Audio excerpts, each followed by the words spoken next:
Bismillahirrahmanirrahim. Assalamualaikum warahmatullahi wabarakatuh.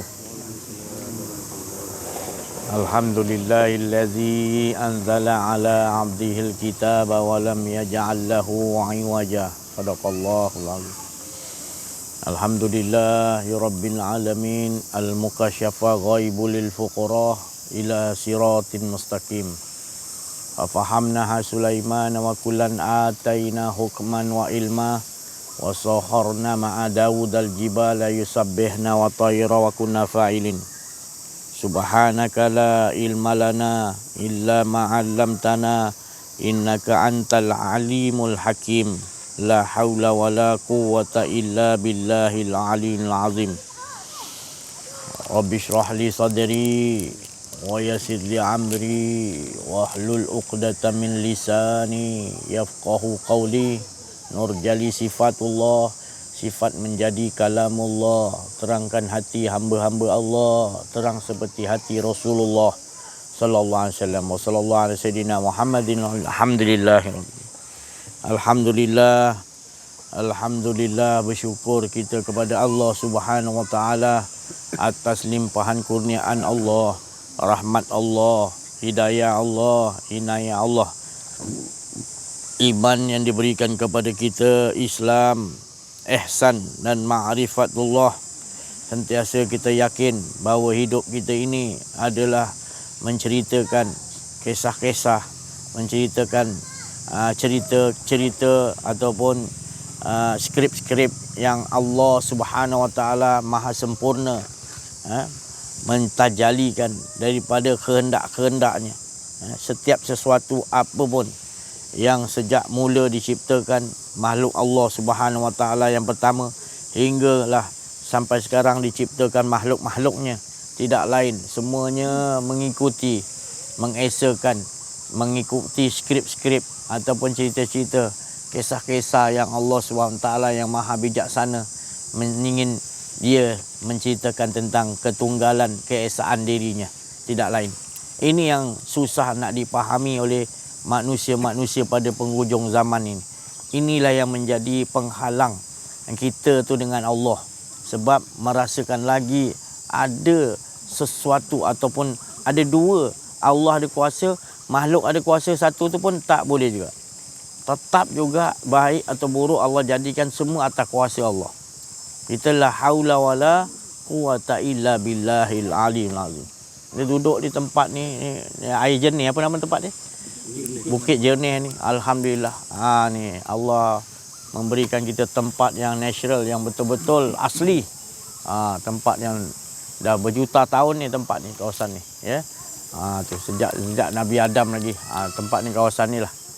Jadi alhamdulillah, kita ni diperlihatkan lagi min ayatina, tanda-tanda kebesaran keagungan Allah, mukjizat Allah semuanya. Apa yang kita lihat semuanya menyatakan, mentajalikan yang ada wujud hanya Allah Subhanahu wa taala. Seperti mana yang kita diberi faham di sisi Allah bahawanya tidak ada yang lain. Allah mengatakan tidak ada yang lain melainkan yang ada hanya aku. Allah sendiri berkata kepada semua, daripada Nabi Adam sampai kepada Nabi Muhammad sallallahu alaihi wasallam, Allah sendiri mengatakan bahawa tidak ada yang lain melainkan yang ada hanya aku. Nabi-nabi, Rasulullah, para wali Allah, orang beriman, semuanya yakin, para malaikat semua mengiyakan benar, menyatakan jelas. Mereka mengetahui bahawasanya yang nyata, yang wujud hanya Allah. Sebab yang mengatakan tadi wujud Allah tu juga Allah sendiri, tak ada yang lain juga. Sebab dia nak menyatakan daripada kalam Allah. Dia nak melihat penglihatan tu dari penglihatan Allah yang dilihat. Pasti apa pun yang terjali, terzahir, pasti juga yang dilihat tu dirinya sendiri. Itulah tadi. Cerita-cerita ni yang dah pupus, yang mana kita telah ditenggelamkan di dalam lautan-lautan, iaitu keakuan diri. Dah lama sangat kita tenggelam dalam lautan keakuan diri. Kita suka tenggelam lagi supaya keakuan diri kita bertambah, meningkat bertambah, Bila bertambah meningkat, bertambah lagi keakuan diri kita ditinggikan, dinaikkan, bertambahlah kita terhijab dengan Allah. Itulah masalah dia. Makhluk ni masalahnya gitu. Tak ada masalah lain. Kalau sekadar kalau kita banyak ilmu tapi masih lagi kita ada keakuan diri, itu menunjukkan masih lagi dalam kejahilan. Kita masih lagi buta daripada melihat Allah Subhanahu Wa Taala. Kerana kita bersandar kepada ilmu-ilmu kita. Bersandar dengan amalan-amalan kita. Kita banyak melakukan amalan menyebabkan kita bertambah rasa besar keakuan diri kita. Kita rasa cukup dengan amalan kita, kita nak minta berapa yang Allah nak bagi upah pada kita. Sebab kita tak kenal diri, tak kenal Allah, maka gitulah. Hidup kita penuh dengan ganjaran dan upah. Jadi kita tu dengan Allah terhijab, kita tak sedar. Terhijab itulah yang dikatakan azab neraka. Azab neraka. Pintu azab neraka belum dibuka, tapi kita dah merasakan sifat-sifat neraka tu. Sebab kita merasa ada keakuan diri. Maka itulah kita perlu faham kalimat yang sakti, kalimat yang pertama yang Allah bagi kepada kita. Kita tak ada amalan yang lebih hebat lagi. Melainkan Allah bagi, iaitu amalan yang paling hebat, iaitu La ilaha illallah. Itu daripada zaman Nabi Adam. Beribu tahun kita pun tak tahu dah. Nabi Adam jarak dia dengan kita. Dia memakai La ilaha illallah. Kenapa sampai sekarang bila-bila pun tetap La ilaha illallah? Cuba kita bedah siasat lihat. Kenapa? Berterusannya tadi disuruh oleh Allah Ta'ala tak lain. Bila Nabi Muhammad SAW telah wafat, maka ada pengganti yang membawa risalah, iaitu La ilaha illallah. Para wali-wali Allah. Hebatnya tadi. Tapi kita susah nak sebut La ilaha illallah sekarang ni. Di masjid, minta maaf, bukan sinilah, masjid-masjid banyak kat dunia lain tu, bumi lain lah.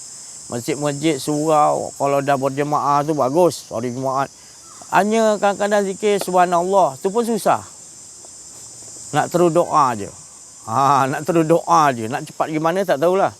Dah peluang berkumpul ramai-ramai, jam'atun. Allah jadikan kita ni berkumpul, ini peluangnya kita berzikir ramai-ramai.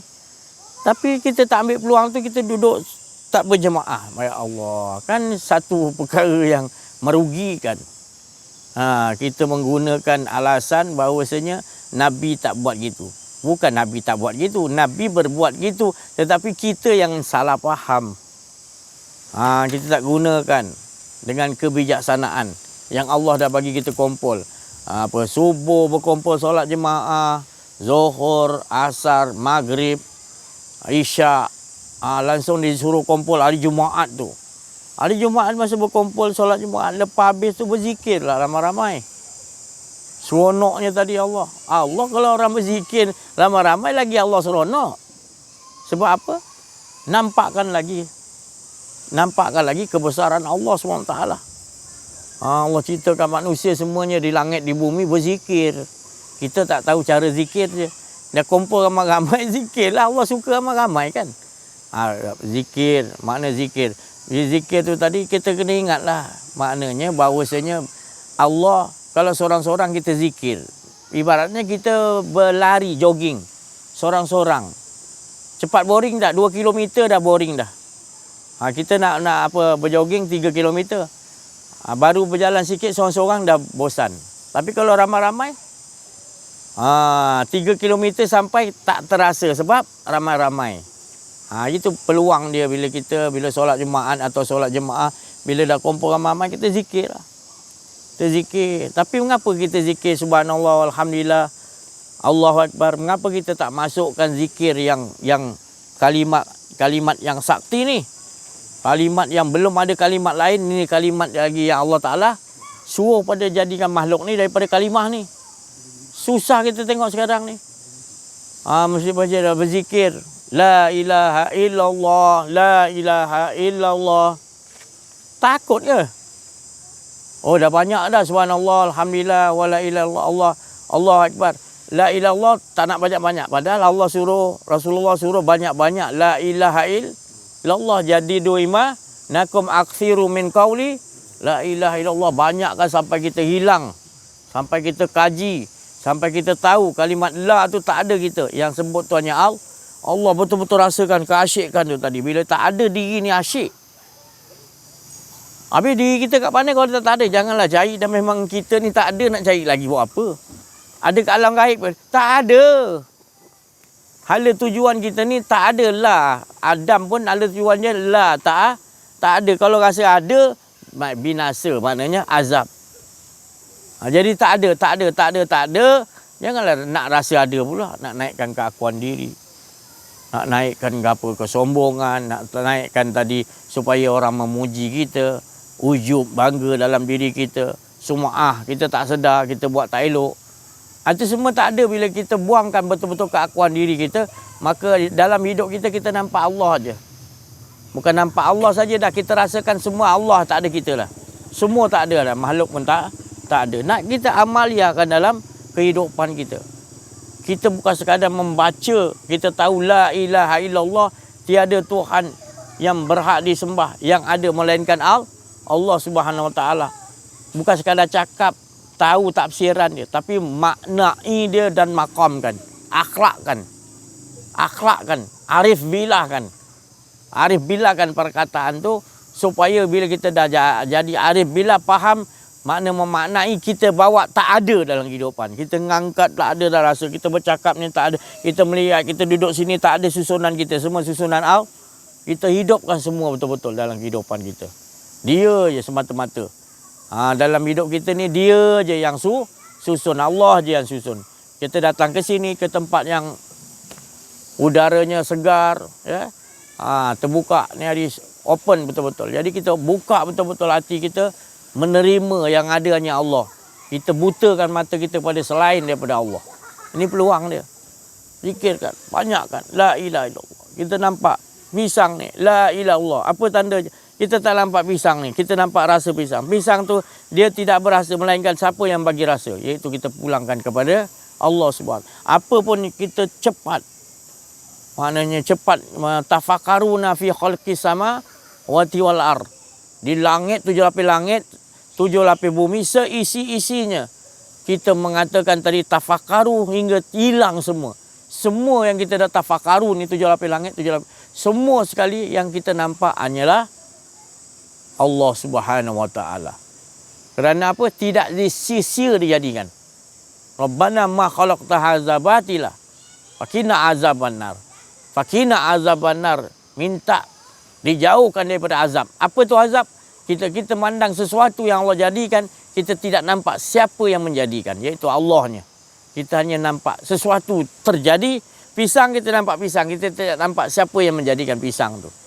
Maka itu dia kata tadi, kita berada di dalam azab. Tapi kita minta jauh fakina azabanar, tetapi kita telah merasai azab, tapi kita tidak sedar bahawa azab tu adalah merasakan ada sesuatu selain Allah.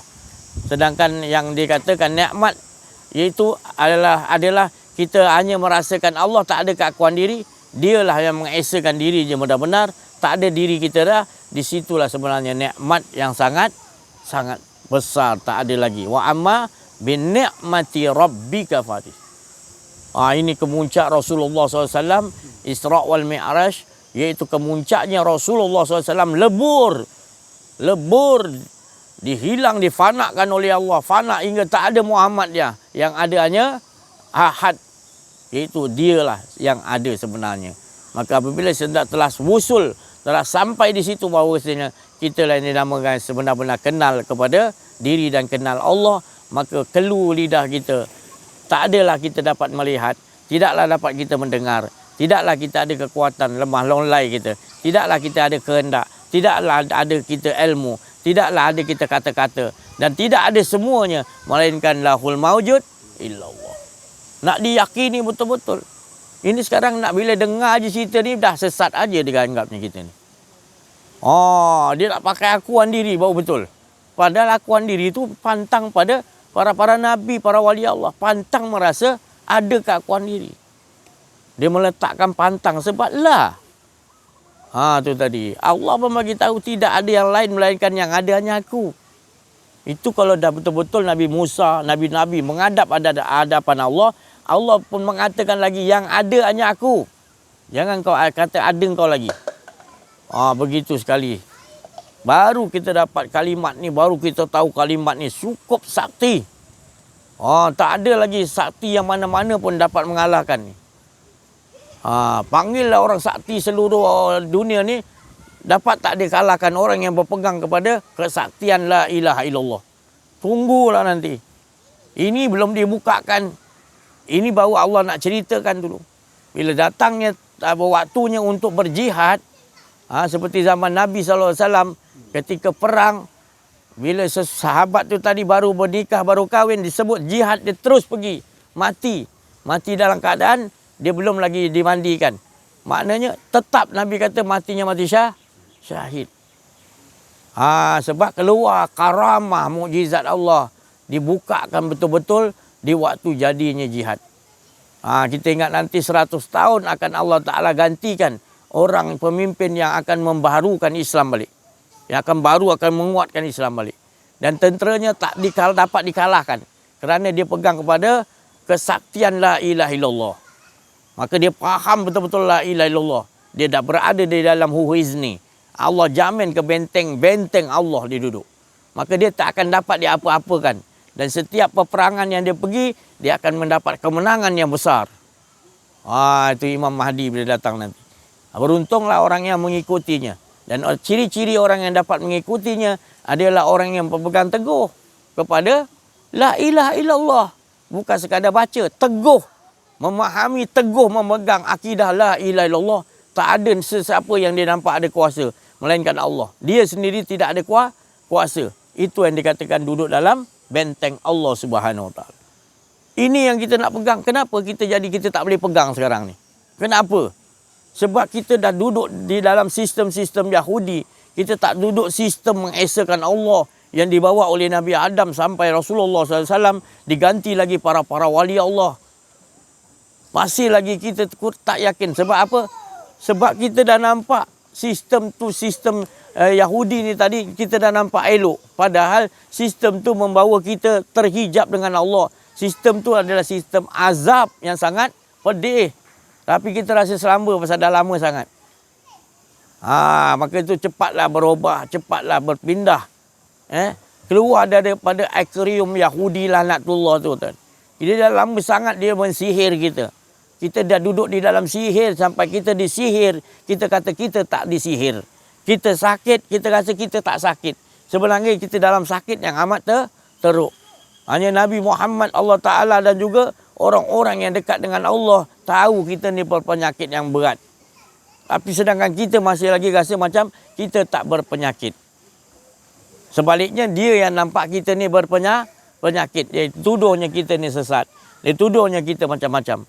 Inilah kita menghadapi pada era penghujung zaman ni.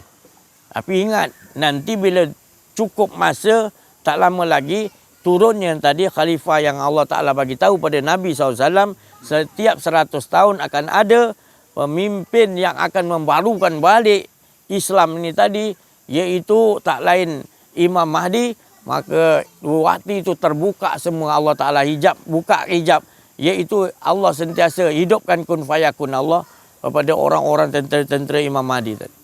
Karamah-karamah dia akan hidup. Mana peperangan dia akan berjaya. Dia menggunakan alat yang cukup canggih, iaitu daripada sisi Allah Subhanahu Wa Taala. Dia menggunakan betul-betul kudratullah. Siapa yang boleh menghadapi, melawan dengan kudrat tentera-tentera Allah yang menggunakan kudratullah tadi. Tak ada siapa pun boleh melawannya.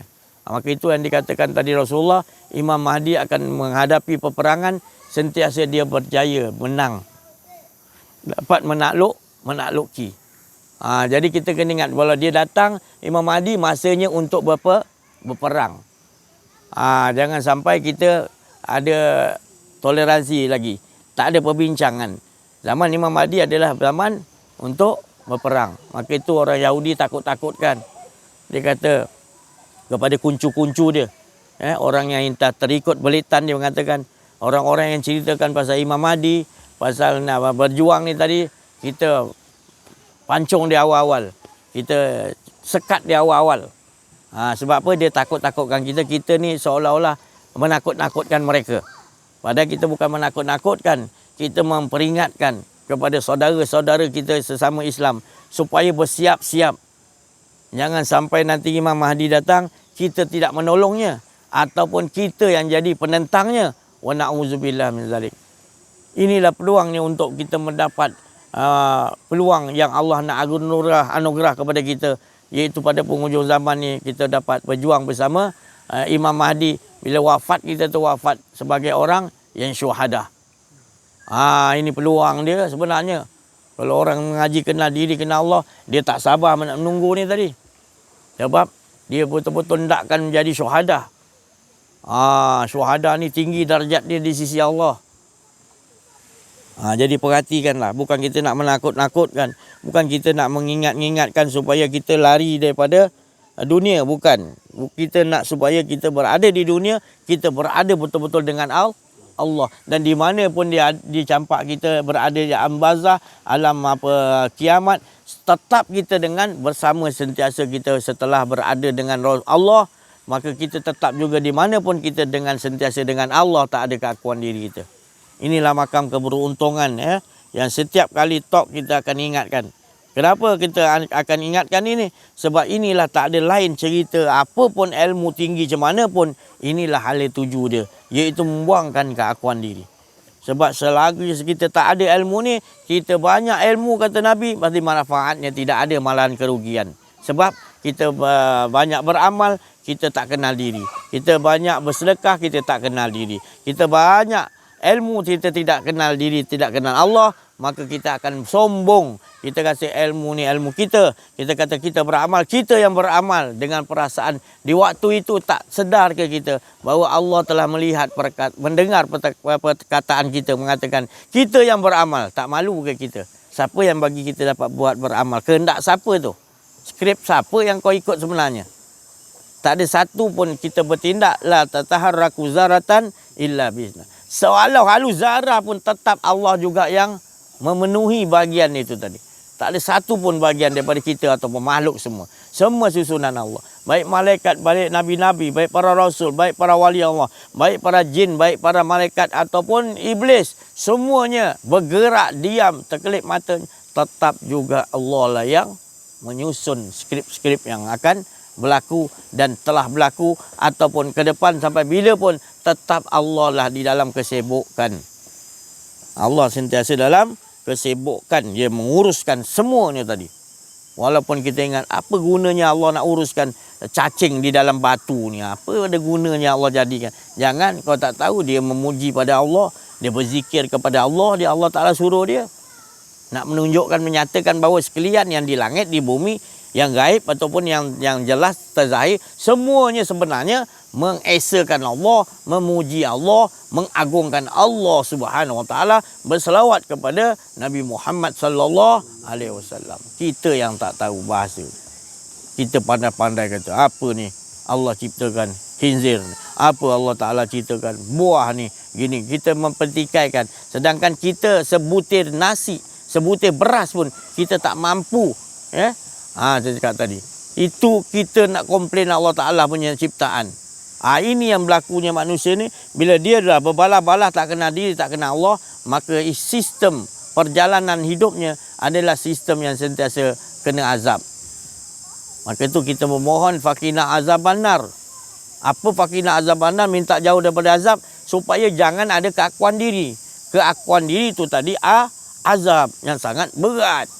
Punca akan dapat azab yang lebih teruk di hadapan adalah pintu yang kita buka adalah keakuan diri. Maka itu selalu kita perbincangkan sekarang, kerana hampir yang tadi kepada akhir zaman ni ataupun dah terlampau dekat Imam Mahdi ni ada menunjukkan penghujung zaman dunia ni akan hancur ataupun kematian kita semakin hampir. Maka itulah selalu kita kena ingat, kembalilah betul-betul dengan Allah. Kerana Allah tak pernah pun meninggalkan kita. Tapi maksudnya Allah suruh kembali itu inna lillahi wa inna ilaihi rajiun. Sebenarnya kita tidak pernah ada.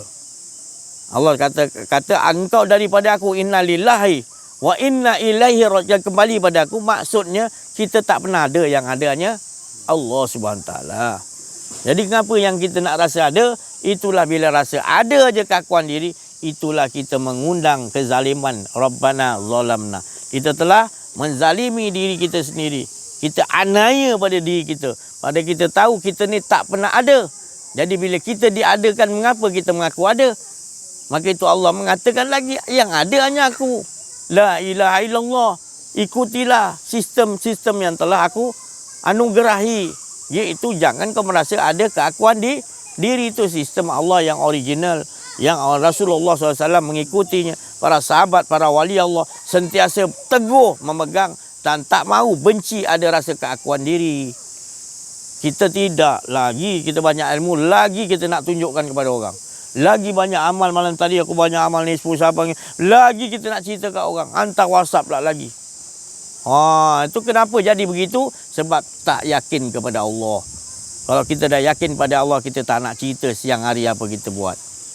Cukup Allah tu, wa hasbunallah wa ni'mal. Dan cukup Allah lah dengan kita. Kita tak perlu nak ulang-ulang kepada makhluk. Yang semalam yang kita buat tu semua Allah, bukan kita. Mengapa kita nak menceritakan kepada orang apa yang telah kita buat malam tadi, sedangkan Allah tu dah tahu? Kita nak bagi ingat kepada Allah lagi ke? Bahawa yang berbuat tu bukan kita. Berbuat tu adalah Allah. Mengapa kita nak ulang-ulang mengatakan kepada, atau nak bawa dalam diri kita, ujub diri kita, kita telah melakukan solat tahajud 25 tahun, 30 tahun. Kita telah bersedekah. Kita ingat-ingat sedekah kita. Tak malu ke kita? Sedangkan yang menyuruh kita bersedekah tu adalah Allah. Dan duit yang kita sedekah tu adalah daripada kudrat yang dibagi kita bekerja.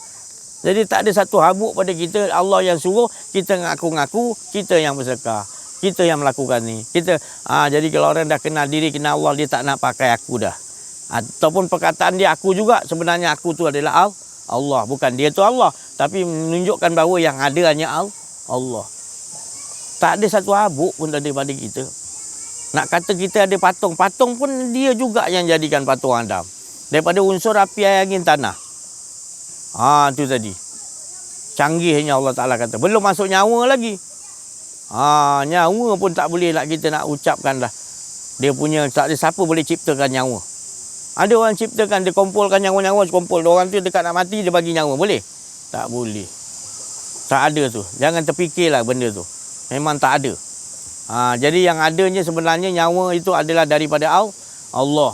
Nafas pun dah daripada Allah. Kita nak naik, sedut nafas pun. Kalau tak dibagi tercungap-cungap nak sedut, pening tak naik oksigen kepala kita. Tak pergi ke nyawa, roh nafas kita. Tersangkut-sangkut kita. Tak boleh nak naik, sedut nafas. Baru kita tahu nak nilai lepas tu. Ya Allah, baru kita nak tahu zikir nafas pentingnya. Zikir nafas ni untuk merasakan nikmat tu. Allah, kita sedut nafas. Rasakan betul-betul engkau yang bagi nafas ni, ya Allah. Nikmat, ya Allah. Tak ada yang lebih besar nikmat melainkan nikmat yang Allah bagi nafas. Kita hargai, kita ingat adalah esanya dia. Dia yang bagi kita nafas kita. Baru dia naikkan nafas tu. Lepas tu diturunkan. Naiklah nafas kita. Zikir Allah, engkau lah ya Allah, ngesakan diri engkau. Turun tadi, kita nak ajak semua. 7 lapis langit, 7 lapis bumi dalam diri kita, sekian alam di tubuh kita. Supaya kita sama-sama urat, daging, saraf kita, som-som kita. Semuanya sama-sama mengatakan yang wujud hanya Allah. Itu tadi, itu nafas, zikir nafas. Allahu atau Yahu. Sempurnanya ya, jadi engkau lah ya Allah yang mutakalimun, engkau lah yang mengatakan, engkau yang esa. Engkau ya Allah merasakan nikmat tadi dengan diri engkau sendiri ya Allah. Itu zikir nafas yang halus lagi, zikir khafi lagi halus. Dia ingat asyik dengan Allah, Allah asyik dengan dirinya. Itu zikir yang lagi halus daripada zikir nafas. Zikir khafi, diam, rasa asyik pada pergi pun dia syok dengan Allah. Tak ada rasa keakuan diri. Tu makam Rasulullah SAW. Sentiasa cinta, kasih pada Allah. Tak ada hingga tenggelam kasihnya tadi. Tak ada dua. Tak ada aku cinta kau, tak ada. Tinggal rupanya kasih tu satu dia je tinggal tunggal. Dibawa mana pergi. Ini kita nak ada sebenar tujuan hidup kita, itulah dia. Mengapa kita berat-beratkan, kita biarkan diri kita ni terpisah jauh daripada Allah. Sedangkan Allah masih lagi tidak meninggalkan kita. Tapi kita rasakan Allah tak perlu pada hidup kita. Padahal kita hari-hari mengecapi nikmat-nikmat yang Allah bagi, tapi seolah-olah kita tak rasa macam tak perlukan Allah. Sebab kejahilan kita. Sebutir beras pun kita tak mampu kita nak hitung, nak membuatnya. Janganlah sombong di hadapan Allah. Nafas pun tak ada kita dapat buat. Nafas pun hak Allah. Macam mana kita nak rasa kita ni hebat apa? Ya sudah-sudahlah tu. Sebab kesombongan ni, sebab kadang-kadang kita ni bila banyak ilmu jadi sombong. Kita cantik jadi sombong. Kita banyak harta jadi sombong. Kita jadi orang-orang alim, orang pandai jadi sombong. Jadi sebab tak mengaji kenal diri, kenal Allah, jadi gitu. Tapi kalau mengaji kenal diri, kenal Allah, apa pun dia bagi. Macam Nabi Sulaiman bagi kaya. Dia tak sombong. Dia kata ni semua Allah Ta'ala punya. Dia jadi miskin macam Nabi Ayub. Dia kata malu nak mohon pada Allah. Banyak Allah bagi aku hidup nikmat selama ni hari.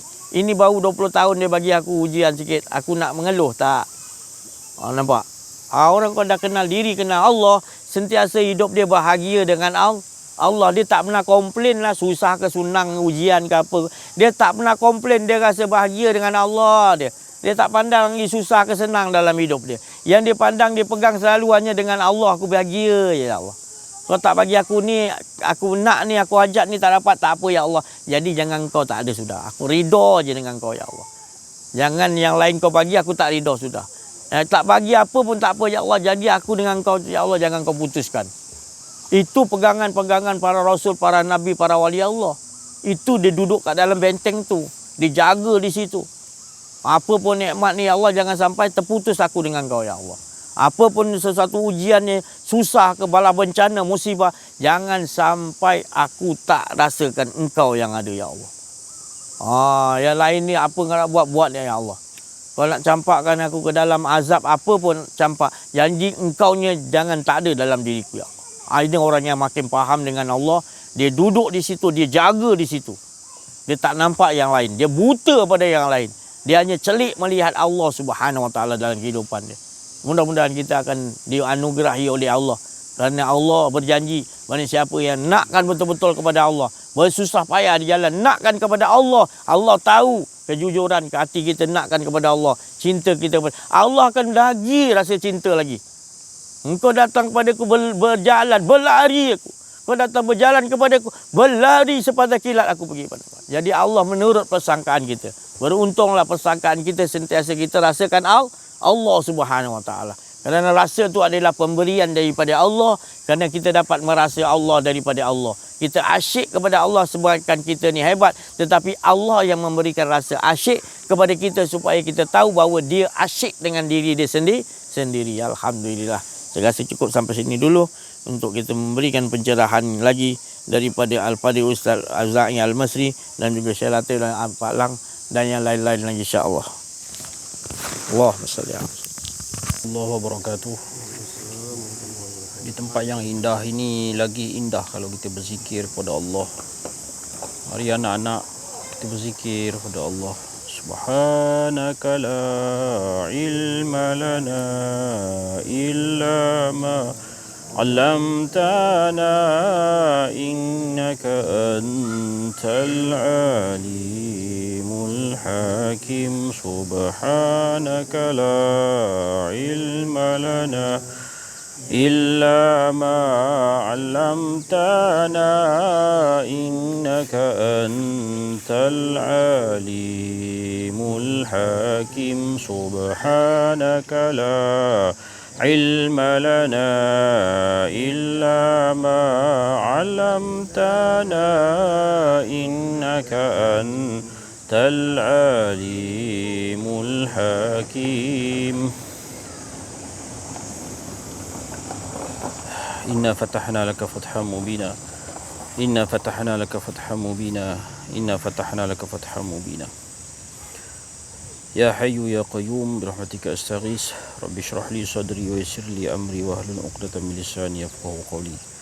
La ilaha illa anta subhanaka inni kuntu minadh zalimin. Astaghfirullahaladzim at-tawwabur rahim. La ilaha illa anta subhanaka inni kuntu minadh zalimin. Ya Hayyu ya Qayyum birahmatika astaghis. Alhamdulillah, terima kasih di atas keberadaan jiwa-jiwa para sahabat menghadirkan raga di tepian kolam-kolam syurga ini. Kenapa saya kata kolam-kolam syurga? Kerana kita membuat taman syurga di tepi sungai. Taman syurga, majlis ilmu adalah taman-taman syurga. Jadi sungai ini telah bertukar jadi taman syurga. Hanya tinggal lagi kita yang tak nampak. Sesungguhnya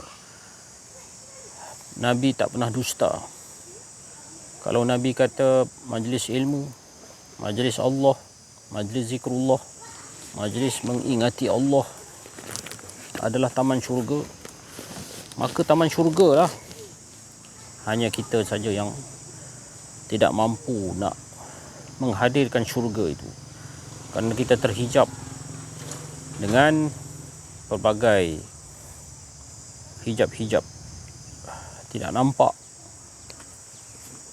elemen-elemen syurga yang datang di tepi-tepi kita ni. Sudah pasti ada malaikat-malaikat. Selain malaikat apa lagi? Takkan kita nak nafikan kalau kita kata ada rijal ghaib yang hadir. Ya, kita tak nampak. Kenapa kita nak nafikan? Kalau ada, macam mana? Biarlah kita ni open minded. Kerana Islam tu sangat luas. Islam tu sangat hebat. Rahmat Allah tu sangat luar biasa. Hanya kita yang menyempitkan agama ni. Kita yang sempitkan agama ni.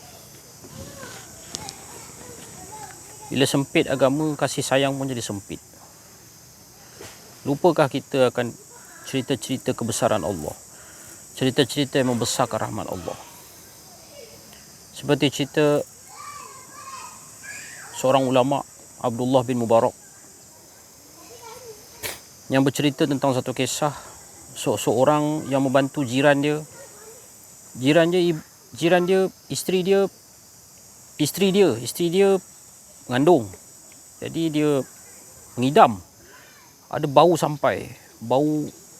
masakan sampai, sedap bau tu. Dia kata, "Bang, saya kempunan lah benda tu, masakan tu." Jadi suami dia pun pergi cari. Daripada mana bau masakan sedap ni? Rupanya jumpa satu rumah, bau tu datang di situ. Dia minta sikit, "Ibu, saya nak minta sikit masakan yang ibu masak tu, sebab isteri saya mengidam masakan yang ibu masak." Ni Allah nak bagi cerita ni. Allah nak bagi cerita ni jadi. Orang kampung kata nak jadi cerita. Benda nak jadi cerita. Ni. Lalu ibu tu kata, "Tak boleh, Tuan Syekh. Masakan ini halal untuk saya. Tidak halal untuk tuan." Jadi Tok Syekh ni tercengang lah. Pasal apa pula jadi begitu? Rupanya ibu ni susah. Dia dah lama tak makan. Anak-anak kelaparan. Agaknya kalau tak makan, mati kot. Matilah agaknya. Jadi dah darurat. Ibu ni keluar mencari rezeki. Jumpa bangkai keldai. Dia pun ambil bangkai keldai tu bawa balik. Dia masak. Dia kata, "Untuk keluarga saya halal lah. Sebab darurat. Tak ada apa nak makan." Jadi ini ialah bangkai keldai. Halal untuk kami sekeluarga saja yang kelaparan. Untuk tuan tak halal. Jadi Tok Syekh ni pun teriak lah. Sebab terlampau susah. Ada orang yang tak jauh dari rumah dia susah. Jadi dia ni balik rumah, dia cerita kat isteri dia, kemudian dia buat satu tindakan drastik. Dia ambil semua duit dia yang untuk dia buat persiapan pergi haji. Dia serahkan. Katalah 10,000 dirham. Serah semua kepada ibu tadi. Untuk keluarkan daripada kesempitan hidup. Dan mendenda diri dia yang tak hiraukan jiran yang susah. Allahumma salli ala Muhammad. Lepas tu seorang waliullah, sama ada Abdullah bin Mubarak sendiri ataupun orang lain. Nanti kena cek balik cerita ni. Dia dengar malaikat sembang. Malaikat kata, ish, haji tahun ni yang diterima Allah tu orang tu seorang je. Sebab dia tak tahu sebab apa, tak tahulah. Jadi orang yang mimpi pi tanya orang yang punya kisah ni. Dia kata, saya tak buat haji tahun ni. Saya bagi duit yang saya nak buat haji kepada seorang ibu yang kelaparan, anak-anak semua kelaparan. Jadi saya tak buat haji tahun ni. Macam mana pula tuan boleh kata haji saya lah haji yang diterima yang paling tinggi markah? Tu pelik tu, saya tak pergi haji tahun ni. Tapi itulah nak ceritanya. Orang yang tak pergi haji, Allah Ta'ala boleh bagi pahala haji kepada orang tu kerana dia buat sesuatu yang lebih tinggi, besar makna nilai dia di sisi Allah Subhanahu Wa Ta'ala. Allahumma salli ala Muhammad. Allahumma salli ala Muhammad. Kata Habib Hashar daripada Singapura, Allah yarham guru saya. Dia kata Allah ni bersifat unik, dia kata. Apa maksud unik? Unik ni maksud dia tidak ada yang seumpama dia. Kalau ahad, wahid, ahadiyah, kalau diterjemah sebagai satu ataupun diterjemah sebagai tunggal, kurang tepat dia kata. Jadi Habib Hashar ni terjemahkan sebagai unik, uniqueness. Unik ni maknanya dia seorang aja macam tu. Dan dia sangat suka dengan satu benda-benda yang dia sangat suka benda-benda yang Allahumma salli ala Muhammad, yang unik. Begitu juga Imam Al-Ghazali bila ditanya, wahai Imam Ghazali, apa yang menyebabkan kamu ini mendapat makam seperti ini? Apa amalan yang Allah suka pada kamu? Rupa-rupanya pada satu malam Imam Ghazali membenarkan seekor lalat yang kehausan menghisap dakwat. Tindakan Imam Ghazali membenarkan lalat menghisap dakwat pena dia menarik perhatian Allah yang maha unik.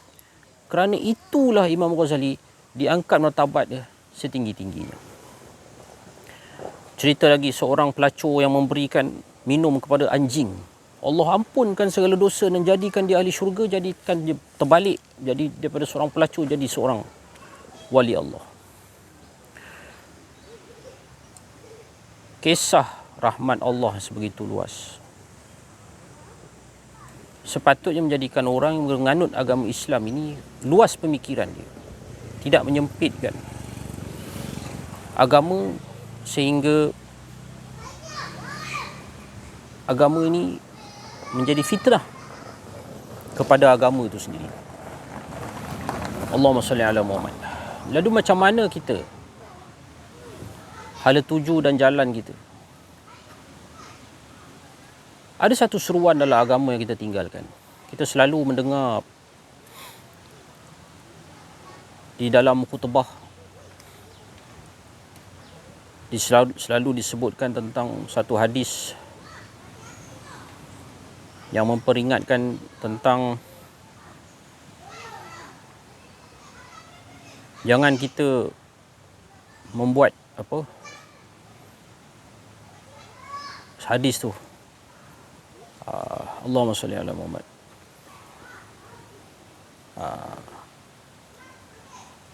Hadis yang memperingatkan kepada kita jangan melakukan bid'ah dalam agama. Bagus hadis ni. Hadis ni bagus. Dibaca setiap kali khutbah tu memang dah cantik. Tapi cuba tambah satu lagi, iaitu ada satu hadis yang lebih umum lagi daripada itu. Tambah sikit satu hadis lagi, iaitu taraktu amrayni lan tadillu ma in tamassaktum bihima kitaballah wa itrati. Kitaballah wa itrati. Hadis tu lebih kuat daripada kitaballah wa sunnati. Hadis ni dipanggil hadis saqalain, tetapi terjemahan Syiah berbeza dengan terjemahan Ahlussunnah wal Jamaah. Kita jangan ikut terjemahan Syiah. Kalau kita tak terjemahkan hadis ni, nanti Syiah terjemahkan hadis ni. Lebih baik kita terjemahkan. Ahlussunnah wal Jamaah bawa dalam khutbah-khutbah hadis ni. Sebab hadis ni lebih umum dan lebih penting daripada hadis yang tu, inna asdaqal hadis kitab Allah, betul? Wa khairul umur wa syarrul umur muhdatsatuha.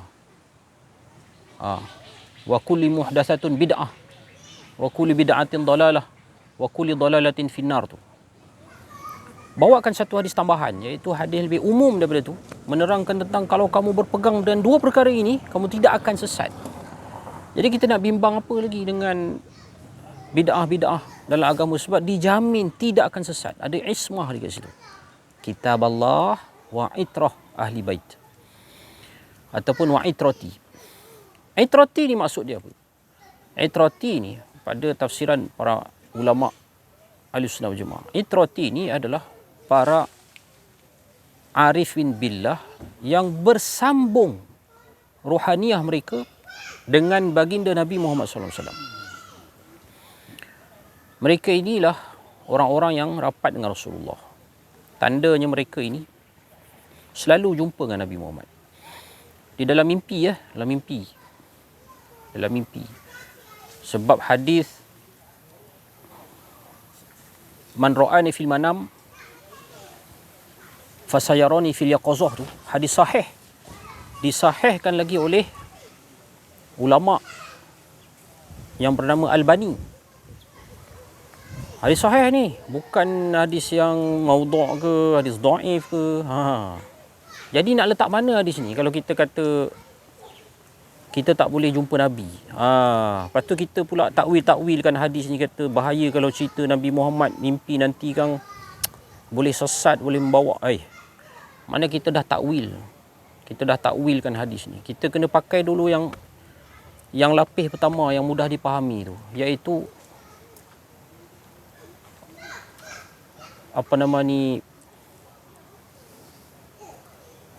ada orang yang boleh mimpi jumpa Rasulullah.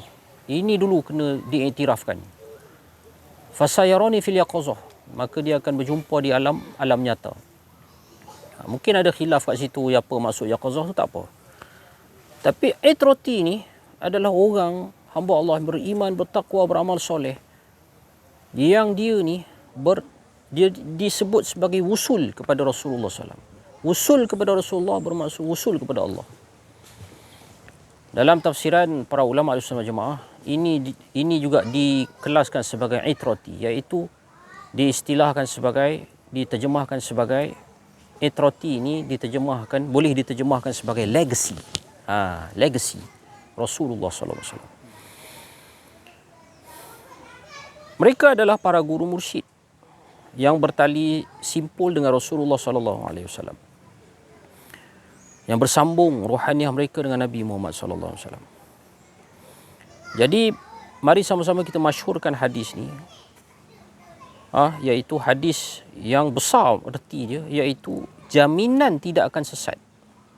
Bila dijamin tidak akan sesat, maka nak bimbang apa lagi dengan bid'ah, nak bimbang apa lagi dengan benda-benda yang karut marut dan sesat di dalam agama ni, kalau kita mengikut Al-Quran dan itrah, Al-Quran, sunnah dan itrah. Bila Al-Quran dan itrah, dia termasuk sekali sunnah. Kitab Allah wa sunnati itu termasuk sekali. Kitab Allah wa sunnati itu pun ada juga. Itu berada di hadis, itu berada di dalam khutbah wada' Rasulullah sallallahu alaihi wasallam. Jadi saya rasa setakat tu saja. Mudah-mudahan tazkirah pendek ini mempunyai makna menyumbang ke dalam dunia akademik. Sementara mata belum terpejam, eloklah lidah ini dibasahkan dengan kecintaan kepada Allah dan kecintaan kepada Rasulullah. Harap-harap tiadalah insan yang mengambil bahagian di dalam turut membenci kalam ini, kerana kalam ini adalah slogan untuk kembali kepada Allah, kembali kepada Rasulullah, mencintai pada Allah, mencintai Rasulullah, dan tiada perbicaraan lain melainkan hala tujuannya ialah semata-mata mengesakan Allah, menghilangkan syirik adalah tujuan dan perjuangan semua guru arifin billah. Wa sallallahu ala sayyidina Muhammad wa ala alihi washabihi wa barakatuh. Walhamdulillahirabbil alamin. Mohon maaf. Bismillahirrahmanirrahim. Assalamualaikum warahmatullahi wabarakatuh. Alhamdulillahirabbil alamin. Wassalatu wassalamu ala asyrafil anbiya'il mursalin wa ala alihi washabihi ajmain. Bersyukur kepada Allah Subhanahu wa taala kerana dengan limpah kurnia inayahnya di hari yang mulia ini, di tempat yang dirahmati oleh Allah Subhanahu wa taala ni, di Bukit Jernih ni, kita buat outdoor untuk sesi talk kita pada pagi ini. Alhamdulillah, itu telah ditentukan oleh Allah Subhanahu wa taala. Maka beruntungnya kita diperjalankan oleh Allah Subhanahu wa taala, subhanallazi asra, diperjalankan oleh Allah Subhanahu wa taala untuk kita bersama-sama mewujudkan yang dikatakan kalamullah ni, talk bersama yang dikatakan menceritakan tentang kebesaran Allah Subhanahu wa taala, keagungan Allah Subhanahu wa taala, tak lain menafikan keakuan diri kita yang ada hanya Allah, la ilaha illallah. Setelah dibedah siasat, baru kita tahu nafi tu apa. Rupanya la tu apa dia? Rupanya nafi rupanya. Tu antara dua tu lah. Tu nafi keakuan diri kita yang ada hanya Allah. Gerak kita apa semua, menyatakan semua esa ke arah keesaan Allah Subhanahu wa taala. Baru ni saya servis kereta. Servis kereta. Saya tak tahu kalam yang Allah Taala letakkan saya kepada isteri saya, perbualan saya di antara isteri saya. Jadi isteri saya tanya dari mana, kan? Jadi saya pun cakap daripada bengkel, memperbaharui iman kereta saya. Jadi maksudnya di sini kereta pun kena imankan juga, perbaharui iman juga. Maksudnya saya nak samakan di sini, bayangkan sebuah kereta yang tidak ditukar minyak hitam. Sini bahasa senang kan, minyak hitam, minyak enjin. Tak tukar pun. Daripada tahun pertama sampai tahun ke-10 tak tukar-tukar minyak hitam tu. Mau berasap minyak hitam saya rasa. Mau berasapkan ni kereta tu. Kan? Mau berasap lah. Jadi kita macam itulah, tukarlah minyak hitam kereta kita. Ibaratnya tukarlah kita punya yang setelah macam Syekh Azim beritahu tadi, kita dah tenggelam dalam yang dikatakan keakuan diri tu. Tukarlah, perbaharuilah. Macam nak kita perbaharui minyak hitam kita kan, tukarlah, kan, biar bersih, suci, tak ada keakuan diri yang ada hanya Allah. Itulah orang yang sentiasa mengesahkan Allah. Seperti mana ni Allah Taala mengesahkan pada dirinya sendiri, seperti mana dia asyik pada dirinya sendiri. Motor sekalipun, rumah sekalipun, kan, pasti kita nak perbaharui rumah kita ke apa, tak macam-macam lah, nak bersih ke apa kita kena. Jangan anggap kita dah tukar minyak hitam, dah cukup mileage dia, kita tak kena tukar. Kena tukar juga. Minyak kereta pun kena isi apa? Isi petrol juga nak berjalan contohnya kan. Itu perumpamaan yang Allah Taala bagi di situ. Jadi pelajaran di situ, kena perbaharui. Tak ada minyak masa kan boleh berjalan kereta tu. Perumpamaan lah. Tapi kekuasaan Allah di sebalik itu adalah, kan, kita tak tahu di sebalik itu. Tapi ini kita nak belajar pelajaran yang Allah Taala ajarkan kepada kita supaya kita perbaharui iman kita. La ilaha illallah. Nafikan keakuan diri kita yang ada hanya Allah. Jadi itulah yang sebenarnya dalam kehidupan kita nak nafikan, nafi dan isbat. Kau sandingkan sebagai tali pegangan. Itu dia. Itulah tali pegangan kita, iaitu nafi isbat. Nafikan keakuan diri kita yang ada hanya Allah dalam kehidupan kita ni. Angkat tangan, angkat apa, angkat cermin mata ni pun sama, dia semua kan. Jadi itulah yang kita nak jalani dalam kehidupan kita ni, iaitu sentiasa berkehidupan dengan Allah SWT, iaitu manis tiada pahit, Rasulullah beritahu. Jadi seperti yang diperkatakan, diperbincangkan hari ini, saya harap perkataan-perkataan yang menyesatkan. Kita cakap benda yang ni tauhid ni, orang kata sesat. Saya menyeru kepada mufti, tapi saya rasa bukan mufti bumi sini saja, bumi tempat lain yang mengeluarkan kenyataan sesat ni, kan. Saya mengingatkan, bertaubatlah.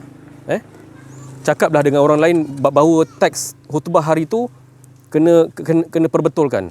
Saya risau dengan mufti yang bumi tempat lain tu. Bumi tempat lain tu je yang buat macam tu, kan? Saya risau. Sebab saya fikir, saya risau, saya doakan, kan? Tapi dia bertanggungjawab tu. Sebab mengelirukan umat-umat yang dengar pada ketika itu. Jadi berhati-hatilah. Kalau tak boleh buat, tak mampu tu, minta ampun dengan Allah Subhanahu Wa Taala. Mufti tersebut. Ni saya jelas saya berkatakan. Sebab benda ni jangan main-main lah. Bab akidah ni, tauhid, tak boleh main-main. Jangan mudah menyesatkan. Masa minggu menyesatkan tu lah. Risaulah saya. Saya sayang sangat dengan mufti yang bumi tempat lain tu, kan? Saya sayang sangat dengan dia. Habib apa nama tu? Saya lupa dah nama dia. Lupa dah saya. Sebab dia bumi tempat lain tu saya tak pernah ingat. Tapi mudah-mudahan Allah Ta'ala bagi dia rahmat. Saya memang, kalau nampak dia memang saya terlalu sayang lah. Jadi harap-harap Allah Ta'ala lembutkan hati dia dengan kasih sayang Allah Subhanahu Wa Taala ni, supaya dia pun bersama-sama lah mentauhidkan Allah Subhanahu Wa Taala, mengagungkan Allah Subhanahu Wa Taala.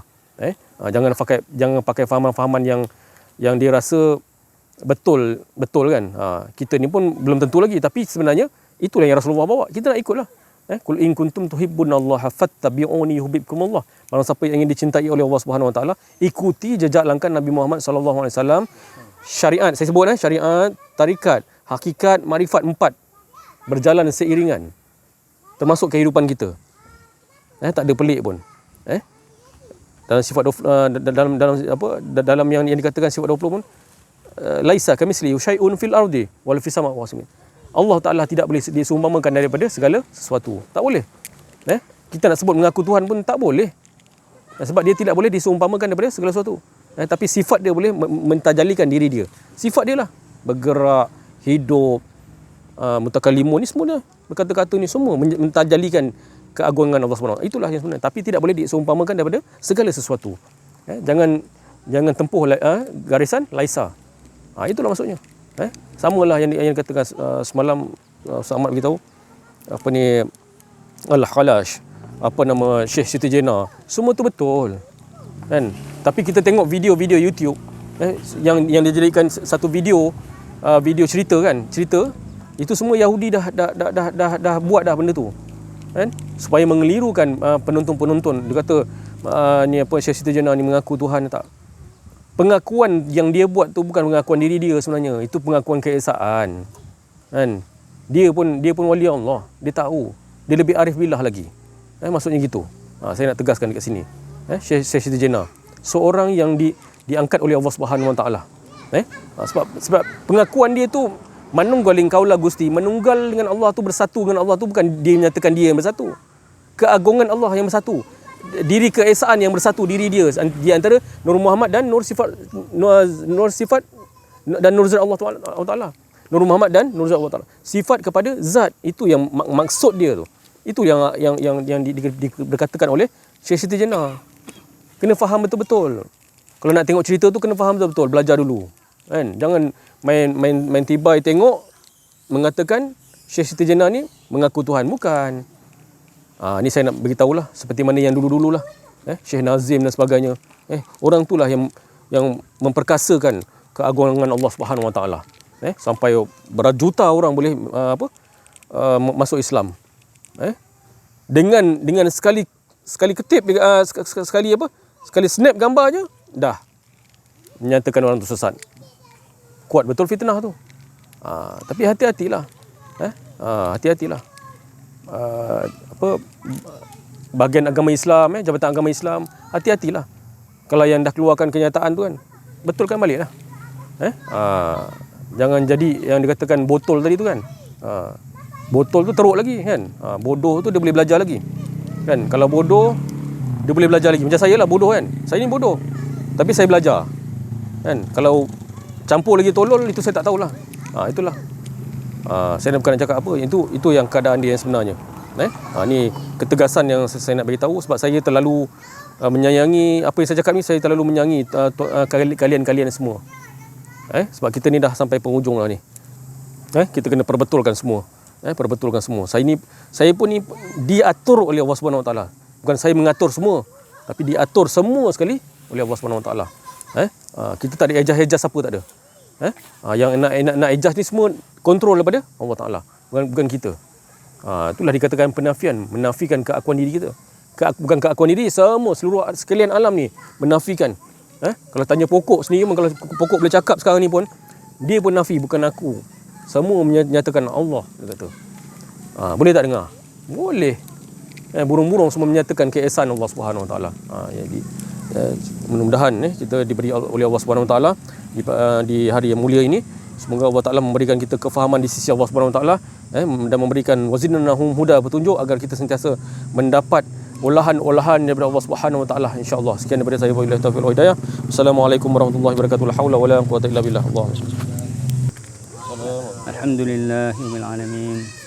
Alhamdulillahilladzi hadana li hadza wa ma kunna linahtadi laula an hadana Allah. Asyhadu an la ilaha illallah wahdahu la syarika lah wa asyhadu anna Muhammadan abduhu wa rasuluh. Sallallahu alaihi wa ala alihi wa sahbihi haqqa qadrihi wa miqdarihi azim. Alhamdulillah. Terlebih dahulu setinggi-tinggi kesyukuran kepada Allah Subhanahu Wa Taala yang mana dengan limpah kurnia, izinan, pemberian daripada Allah Subhanahu Wa Taala dengan hidayah, taufik, inayah, rahmat dan kasih sayang daripada Allah Subhanahu Wa Taala, maka alhamdulillah Allah Subhanahu Wa Taala telah meletakkan kita pada pagi ini, pagi Khamis ini, bersamaan dengan 16 Syaban, insya-Allah. Dan tak lama lagi kita akan bertemu dengan Ramadan Karim. Dan Allah Taala meletakkan kita pada pagi ini, menyusun kita dalam majlis mentauhidkan Allah Subhanahu Wa Taala. Itu dia satu tempat yang sangat indah, sangat cantik, yang mengalir di tepinya sungai-sungai. Tajri min tahtihan anhar. Taman-taman syurga, masya-Allah. Jadi inilah kita berada dalam majlis mentauhidkan Allah SWT, majlis meninggikan kalimah la ilaha illallah Muhammadur Rasulullah. Kalimah sakti, kalimah thaibah, kalimah iman yang Ustaz sebutkan tadi, masya-Allah. Di mana kalimah ni dibawa oleh semua para anbiya alaihi wassalatu wassalam, daripada baginda Adam alaihi salam lah hingga kepada baginda Rasulullah sallallahu alaihi wasallam, nabi junjungan kita, nabi akhir zaman. Dan tidak ada khilaf dalam bab tauhid ataupun dalam bab akidah ni. Dalam bab lain tu ada khilaf, beza pendapat dan sebagainya. Di dalam bab tauhid ni, masya-Allah, dah kena jelas, kita kena hakul yakin, yakin dengan sebenar-benarnya, dah kenal diri dan kenal Allah SWT. Dan kita kena buangkan keakuan diri. Inilah tidak ada perbezaan ataupun tidak ada khilaf. Kita kena nafikan keakuan diri dan isbatkan kebesaran Allah Subhanahu Wa Taala. Wallazina jahadu fina lanahdiyannahum subulana wa innallaha ma'al muhsinin. Subhanallahul azim. Jadi Allah SWT kata, barang siapa bermujahadah atau berjihad atau berusaha untuk membuang keakuan diri, menafikan keakuan diri, maka Allah SWT akan tunjukkan jalan-jalan untuk mengenal Allah SWT. Allah Ta'ala sendiri akan kenalkan dirinya, akan tunjukkan jalan-jalan supaya kita kenal akan Allah SWT, kenal kebesaran Allah SWT, kudrat Allah SWT, dan kita yakin pada semua yang berada depan kita ni, makanan dan sebagainya ni, minuman, semuanya daripada khazanah Allah SWT. Dan bagi makanan pun Allah Ta'ala, bagi kelazatan, semuanya Allah Ta'ala kita nafikan. Bukan benda-benda ni, bukan makhluk ni, tapi Allah SWT, kudrat Allah SWT dan khazanah Allah SWT. Itu kita nak usahakan, kita nak bawa dalam kehidupan kita, supaya 24 jam kita ingat Allah SWT, kita bersama dengan Allah SWT, kita yakin bahawa Allah SWT yang mengatur, menyusun, menggerakkan, mengangkat dan memberi kita segala-galanya. Jadi itulah sedikit perkongsian pada pagi ini, masya-Allah, alhamdulillah. Jadi saya akhirkanlah dengan wabillahi taufiq wal hidayah. Wassalamualaikum warahmatullahi wabarakatuh. Wala haula wala quwwata illa billahil aliyyil azim. Assalamualaikum warahmatullahi wabarakatuh. Alhamdulillah, masih lagi diberi kesempatan bernafas, turun naik nafas, menunjukkan kita hidup. Jadi bila kita hidup, cuma nak menyatakan bahawa Allah itu yang hidup. Jadi kita berkehidupan dengan Allah 24 jam, mengesakan Allah. Jadi di sini Guru Mursyid akan menerangkan apa maksud kehidupan bersama Allah 24 jam. Jadi kita ada dua bahagian, satu zahir dan satu batin. Jadi di sini Guru Mursyid tu dia akan menekan yang pada bahagian yang batin. Jadi bahagian batin tu apa yang istimewa? Jadi yang istimewa tu di situ terletaknya roh. Roh tu adalah Nur Muhammad. Dan Nur Muhammad tu di situ tempat letaknya Allah nak menunjukkan, Allah nak memberitahu bahawa hanya dia sahaja yang berzat dan hanya dia sahaja bersifat, hanya dia sahaja yang berasma dan hanya dia sahaja yang beraf'al. Jadi di situ peranan Guru Mursyid amat penting. Sebab dia akan sentiasa mengingatkan. Bila ada talk, tak lari daripada tajuk itu untuk apakah hal tuju hidup kita untuk hidup. Jadi dia sentiasa akan ingatkan. Jadi bila begitu, bila dihidupkan bahagian batin kita, maka kita akan sedar bahawa di sekeliling kita adalah Nur Muhammad. Dan bila kita tengok sahaja pokok, kita tahu bahawa tengok apa sahajalah sekalian alam. Jadi terutamanya manusia. Jadi bila kita tengok saja manusia, kita tahu bahawa manusia itu berzat, bersifat, berasma dan beraf'al. Tapi empat perkara tu yang ada itu hanya untuk menunjukkan bahawa Allah tu yang berzat. Dan zat Allah tu tak sama dengan makhluk. Laisa kamitslihi syai'un. Memang tak sama langsung. Begitu juga dengan sifat, tak sama dengan manusia. Begitu juga dengan asma dan juga sama dengan af'al. Jadi di situ peranan Guru Mursyid amat penting sebab dia meletakkan Allah tu nombor satu untuk mengesakan. Jadi barulah kita sedar bila berada di tempat yang nyaman ini, kita nampak begitu harmoni sekali alam. Sekalian alam seperti menyatu. Ya, menyatu begitu harmoni sekali untuk menunjukkan bahawa dia sahaja yang ada kudrat dengan iradatnya dan dengan ilmunya yang maha tinggi yang mencipta sehingga kita dapat menyaksikan begitu indah, begitu harmoni berada di tempat seperti ini. Itu sahaja perkongsian saja pada hari ini. Assalamualaikum warahmatullahi wabarakatuh. Waalaikumsalam warahmatullahi wabarakatuh. Rahmanirrahim. Assalamualaikum warahmatullahi wabarakatuh. Rabbi shrah li sadri wa yassir li amri wahlul 'uqdatam min lisani yafqahu qawli. Alhamdulillah, hari ini dapat kita berkumpul lagi di tempat yang penuh indah dengan angin yang sepoi-sepoi bahasa di tepi sungai. Kalau sebelum ni kita diceritakan dengan kisah di akhirat kelak kita akan, kalau yang masuk syurga tu akan mengalir sungai, akan mengalir susu kan, susu dalam sungai, tapi dah akan diberi rasa nikmat-nikmat lah dalam syurga ni.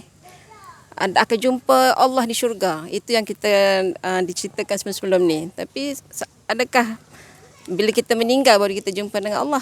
Tidak. Jawapannya di dunia pun kita boleh berjumpa dengan Allah. Kita boleh rasa kehadiran Allah apabila kita belajar ilmu ni. Kita dapat rasa semua yang ada di sini semua setenang, santai. Dan sedikit perkongsian saya pada hari ini berkenaan dengan kisah anak-anak muda sekarang, pelajar. Saya menonton satu video daripada Ustazah Isfadiah, baru je. Dia mengatakan pelajar-pelajar sekolah, majoriti di kalangan pelajar sekolah agama yang tidak solat. Sekolah agama, yang belajar ilmu agama, yang belajar sekolah Arab. Sekolah Arab belajar ilmu agama, tidak solat. Jadi di sini kita nampak betapa macam mana sistem pendidikan kita ni. Kalau sekolah biasa tu mungkinlah sebab belajar silibus agama tu dalam pendidikan Islam saja, mungkin dalam tasawuf Islam je. Tapi ni sekolah Arab yang belajar ilmu, yang buat persediaan untuk pergi belajar, sambil belajar ke Mesir, ke Jordan apa semua. Tapi tidak solat, tidak puasa. Yang tidak puasa ni daripada pengalaman anak saya sendiri yang belajar di sekolah Arab.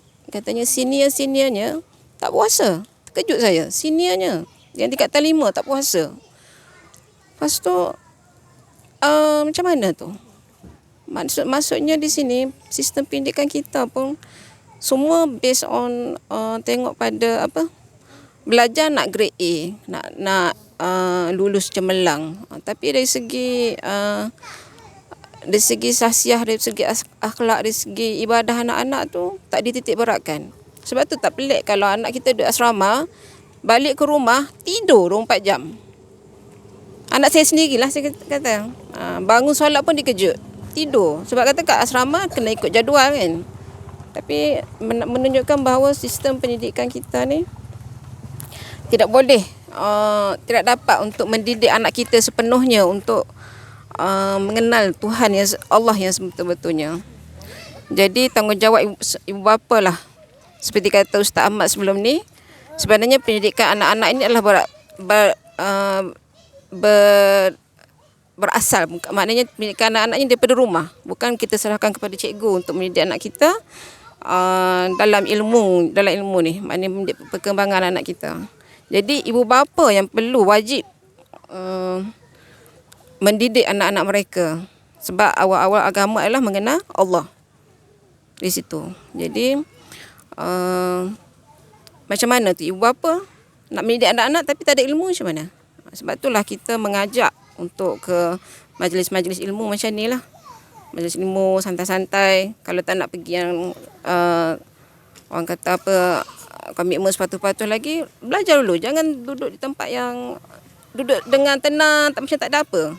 Jadi belajar, ibu bapa, tanggungjawab ibu bapa untuk mencari ilmu dan terus-terusnya membawa anak-anak ke majlis macam ni.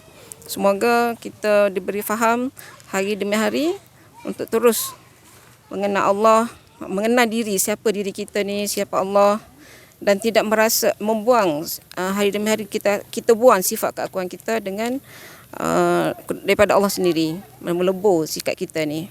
Jadi selagi mana kita merasa kita ni baik, kita ni rajin, kita ni suka bersedekah, kita ni maksudnya macam terbaik lah, itu masih ada sifat keakuan dalam diri kita. Jadi alhamdulillah, semoga kita terus istiqamah dalam menghadiri majlis macam ni. Itu sahaja daripada saya. Wabillahi taufiq wa hidayah. Wassalamualaikum warahmatullahi wabarakatuh.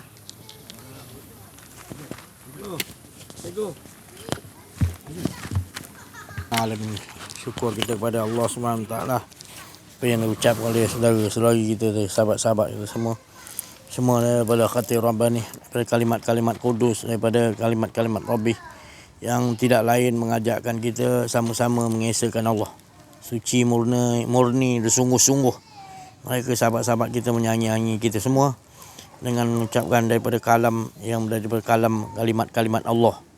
Bukan daripada hawa nafsu kehendak mereka.